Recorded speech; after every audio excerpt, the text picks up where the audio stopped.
Hello everyone. हम लोग पढ़ रहे थे एनसीईआरटी और हम लोगों ने जो पढ़ा था इसके पहले वो था जो चैप्टर था आधुनिक कला। अब हम पढ़ेंगे शिल्प और कला के प्राचीन ग्रंथ। बहुत ही इम्पोर्टेंट चैप्टर है ये, शिल्प और कला के प्राचीन ग्रंथ।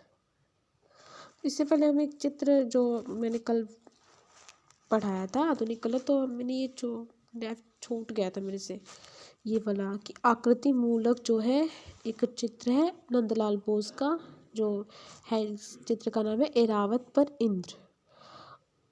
तो ये चित्र कभी पूछा जा सकता है, एनसीईआरटी में दिया हुआ है तो इसे याद रख लेंगे। और ये है अमूर्त आकृति मूलक है, वो चित्र है जिसमें आकृति दिखाई दे रही है, वो नंदलाल बोस का एरावत पर इंद्र। और एक चित्र है अमूर्त जो है रामकुमार वर्मा का बनारस घाट। तो रामकुमार वर्मा का बनारस घाट तो रामकुमार का बनारस घाट तो पूछा भी जाता है, तो इसे ध्यान रखेंगे। आगे हम लोग अपना जो चैप्टर पढ़ना है शिल्प और कला के प्राचीन ग्रंथ। तो जो हमारी पुस्तकें हैं, ग्रंथ हैं, उनसे हर बारी क्वेश्चन पूछ लिए जाते हैं एग्जाम में, तो इसको ध्यान रखेंगे। तो ये बहुत इंपॉर्टेंट चैप्टर है, शिल्प और कला के प्राचीन ग्रंथ।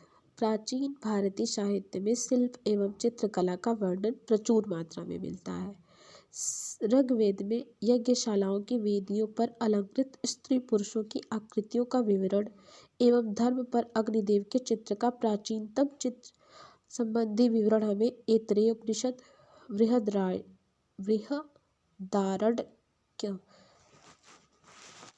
बृहदारण्यक, ब्रह्मसूत्र, छांदोग्य, कठोपनिषद आदि में मिलता है। भारतीय साहित्य के प्रतिनिधि महाग्रंथ रामायण में वाल्मीकि ने सुंदरकांड में रावण के भवनों का वर्णन करते हुए रावण की चित्रशाला का भी उल्लेख किया है। कैकेयी का राजप्रसाद भी चित्रों में सुशोभित है। राम के राजप्रसाद में भित्ति चित्र उत्कीर्ण है। रावण के पुष्पक विमान के कच्छ भाग भी चित्रांकित हैं। चित्र सज्जा के अन्य वर्णन भी रामायण में मिलते हैं। रामायण के समान महाभारत में भी अनेकों कला संबंधी उदाहरण प्राप्त होते हैं। महाभारत में सत्यवान के लिए लिखा गया है कि वह भित्तियों पर घोड़े के चित्र अंकित करता था, इसीलिए बचपन में उसका नाम चित्राशव पड़ गया। तो ये याद रखेंगे कि जो घोड़े के चित्र अंकित करने के कारण चित्राशव किसका नाम पड़ा था, तो वह सत्यवान था। महाभारत में युधिष्ठिर की सभा का बड़ा रोचक वर्णन प्राप्त होता है। उसमें कहा गया है कि युधिष्ठिर की सभागृह की दीवारें भांति भांति के चित्रों से सुशोभित थीं। रामायण व महाभारत के बाद पाणिनिकृत अष्टाध्यायी में शिल्प को चारु वकारु के अर्थों में प्रयोग करते हुए पशु पक्षी पुष्प वृक्ष नदी आदि के सांकेतिक लक्षणों के साथ उनके अंकन विधान पर भी प्रकाश डाला गया है। तो हमारी ये जो कि अष्टाध्यायी में शिल्प को चारु और कारू बताया जा रहा है कि इसमें कहा गया था। प्रजापति शिल्प, सरस्वती शिल्प, शिव तत्व रत्नाकर, शिल्प रत्न, कीर्तिमाला आदि ग्रंथों में चित्र की सामग्री तथा चित्र निर्माण प्रविधि के विस्तृत विवरण उपलब्ध हैं।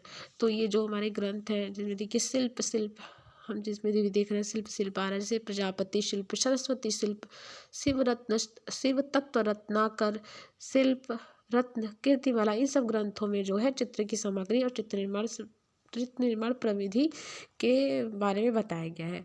उस समय की सामग्री आज जैसी वैज्ञानिकता लिए तो नहीं थी, वह अधिकांशतः व्यक्तिगत प्रयोगों पर ही अधिक निर्भर थी। साहित्य तथा शिल्प ग्रंथों में चित्रण के लिए अधिकांशतः भित्ति का ही उल्लेख उपलब्ध होता है। बौद्ध साहित्य में भी चित्रों का वर्णन प्राप्त होता है। विनय पिटक के लेप्य चित्र शब्द का प्रयोग चूने से लिपि पुती भित्ति के लिए बने चित्रों के लिए हुआ है। तो जो विनय पिटक है जो कि बौद्ध साहित्य है, त्रिपिटकों में से एक पिटक है सूत्रधम्म विनय, तो उसमें से विनय पिटक है, उसमें जो है लेप्य चित्र शब्द का प्रयोग चूने से लिपि पुती भित्ति के लिए हुआ है, ये ध्यान रखेंगे यहाँ पे। इसी प्रकार उमग्ग जातक में एक ऐसे विशाल भूमिगृह का उल्लेख है जिसकी स्टिका निर्मित भित्तियों पर पहले सुंदर सफ़ेद प्लास्टर किया गया, फिर उस पर निपुण चित्रकारों ने चित्र बनाए। इस प्रकार जमीन बांधकर घुटाई करके छत में अनेक प्रकार के खिले हुए कमल पुष्पों के फूल खिल लिखे गए हैं। अजंता गुफा संख्या 2 और 17 में इस प्रकार के मंडलाकृति पुष्पालंकरण पाए जाते हैं। तो यहाँ पे अजंता की गुफा संख्या 2 और 17 में भी कुछ जो है पुष्पों की साज सज्जा से संबंधित चित्र मिलते हैं। विष्णु धर्मोत्तर पुराण भी चित्र शास्त्र का एक उल्लेखनीय ग्रंथ है। इस ग्रंथ में चित्र शास्त्र के प्रायः सभी विषयों का प्रतिपादन किया गया है। इसमें चित्रकला के तकनीकी कला पक्ष पर चित्रण पक्ष पर प्रौढ़ विवेचना करती है। इसमें चित्रकला के तकनीकी कला पक्ष पर चित्रण पक्ष पर प्रौढ़ विवेचना करती है। किसमें? तो विष्णु धर्मोत्तर पुराण के बारे में बात की जा रही है। विष्णु धर्मोत्तर पुराण के तृतीय खंड के अध्याय 35 से लेकर 43 तक चित्रसूत्रम प्रकरण में चित्र संबंधी जानकारी प्राप्त होती है। तो ये जो है चित्रसूत्र का विष्णु धर्मोत्तर पुराण का जो भाग है तृतीय खंड के अध्याय 35 से 43 चित्रसूत्र, ये जो लाइन है बहुत इंपॉर्टेंट है, एकदम याद होनी चाहिए कि चित्रसूत्र किस से संबंधित है, विष्णु धर्मोत्तर पुराण से संबंधित है, कौन से खंड से कितने अध्याय तक। तृतीय खंड के 35 से 43 तक के अध्याय में जो है चित्रसूत्र प्रकरण के बारे में जानकारी मिलती है।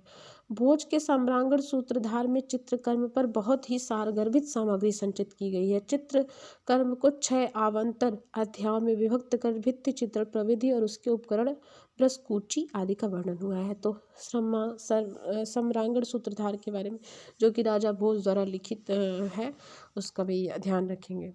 मध्यकालीन अधिकृत शिल्पशास्त्री कृति अपराजित पुच्छा में चित्र के उद्देश्य उत्पत्ति एवं क्षेत्र तथा विस्तार का जो विवेचन है वह बड़ा ही मार्मिक है।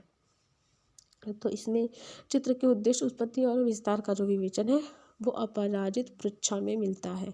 इस ग्रंथ की प्रमुख विशेषता पत्र एवं कंटक के अनुरूप नागर, द्रविड़, पेशल, कलिंग, जामुन व व्यंतर नाम की 6 चित्र शैलियों का प्रतिपादन है। तो हम पढ़ते हैं नागर, द्रविड़, बेशर, कलिंग, ये सब जो हम शैलियाँ पढ़ते हैं स्थापत्य में पढ़ते हैं, स्थापत्य कला में हम ये सब शैलियाँ पढ़ते हैं। तो इनका जो वर्णन है वो जो कहीं किया गया है तो अपराजित पुच्छा में किया गया। हालांकि ये प्रश्न कभी आज तक पूछा नहीं गया, लेकिन कभी पूछा जा सकता है, एनसीईआरटी में दिया हो तो इम्पोर्टेंट हो जाता है। संस्कृत के प्रायः सभी महान लेखकों ने अपनी रचनाओं में चित्र परंपराओं का भी उल्लेख किया है। मालविकाग्निमित्रम में चित्रशाला, जो मतलब कि मालविकाग्निमित्रम में क्या मिलता है? चित्रशाला। तिलक मंजरी में चित्रशालिका व उत्तर रामचरित्र में अभिलिखित वीथिका शब्द आया है। बाणभट्ट के हर्षचरित्र व कादंबरी में व्यक्ति चित्रण संबंधी विवरण प्राप्त होता है। तो जो हम ये देखते हैं मालविकाग्निमित्रम में जो चित्रशाला शब्द जो जैसे गैलरी वैलरी के लिए आया होगा, यहाँ पे चित्रशाला शब्द आया था मालविकाग्निमित्रम में। तिलक मंजरी शब्द के लिए क्या शब्द, तिलक मंजरी जो ग्रंथ है उसमें क्या प्रयोग किया गया था? शब्द चित्रशालिका। तिलक मंजरी में चित्रशालिका। उत्तर रामचरित्र में क्या शब्द था? तो अभिलिखित वीथिका। आजकल भी जैसे कि वीथिका शब्द गैलरी से ही संबंधित है, क्योंकि अमृता कला वीथिका जो कि गोरखपुर में उसको हम लोग पढ़ते भी हैं, एक बार पूछा भी जा चुका है एग्ज़ाम में। तो इस बात से यह स्पष्ट है कि ये जो मालविकाग्निमित्रम का चित्रशाला हो, तिलक मंजरी का चित्रशालिका हो या उत्तर रामचरित्र का अभिलिखित वीथिका हो, ये सारे जो शब्द हैं वो कहीं ना कहीं जो गैलरी होती है उसी के लिए ही आया हुआ है शब्द। बाणभट्ट के हर्षचरित्रम व कादंबरी में व्यक्ति चित्रण संबंधी विवरण प्राप्त होता है। तो बाणभट्ट का जो हर्षचरित्र और कादंबरी दोनों ही ग्रंथ बाणभट्ट ने लिखा है, तो इसमें व्यक्ति चित्रण संबंधी पोर्ट्रेट संबंधित जो विवरण प्राप्त होता है। रघुवंश के 16वें सर्ग में विध्वंस अयोध्या नगरी का वर्णन करते हुए कालिदास ने लिखा है कि वहाँ के प्रसादों की भित्तियों पर पहले नाना भांति के पदमवन चित्रित है, जिसके मध्य में बड़े बड़े हाथियों को दर्शाया गया है। तो जो रघुवंश का 16वां संघर्ष है जो कि कालिदास की एक रचना है, वहाँ के प्रदासों माने महलों की भित्तियों पर कई प्रकार के जो कमल के फूल चित्रित हैं, जिनके मध्य में बड़े बड़े हाथियों को भी दर्शाया गया है। हम लोग शुरू से जब भी पढ़ते हैं चित्रकला, जब पढ़ते हैं स्थापत्य कला, तो उसमें से हाथी और कमल का शुरू से ही अंकन देखने के लिए मिलता है, प्रारंभ से ही।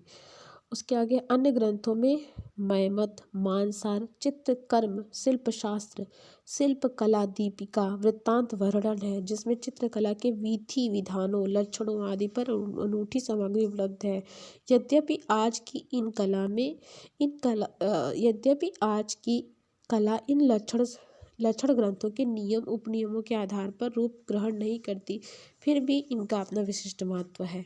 शिल्प एवं कला के ग्रंथों में से कुछ महत्वपूर्ण ग्रंथों का विवेचन है, जो कि हैं जो शिल्पकला के इतने तो ग्रंथ हमने पढ़ लिए, शुरू से देख रहे हैं आप, पूरे ग्रंथ ही ग्रंथ हैं शिल्पकला के, लेकिन जो महत्वपूर्ण है, जो मोस्ट इम्पॉर्टेंट है, वो 3 है। चित्रसूत्रम, जो कि विष्णु धर्मोत्तर पुराण से संबंधित है, हम लोगों ने पढ़ा था ऊपर, विष्णु धर्मोत्तर पुराण से चित्रसूत्र संबंधित है। सम्रांगण, सूत्रधार और मानसोल्लास, इन 3 जो है ग्रंथों को हम नेक्स्ट वीडियो में देखेंगे, क्योंकि इंपॉर्टेंट भी इन्हें अलग अलग अगर पढ़ेंगे तो ध्यान रहेगा। तो ये था आज का हमारा टॉपिक, शिल्प और कला के प्राचीन ग्रंथ। Thank you, keep watching, keep and keep sharing.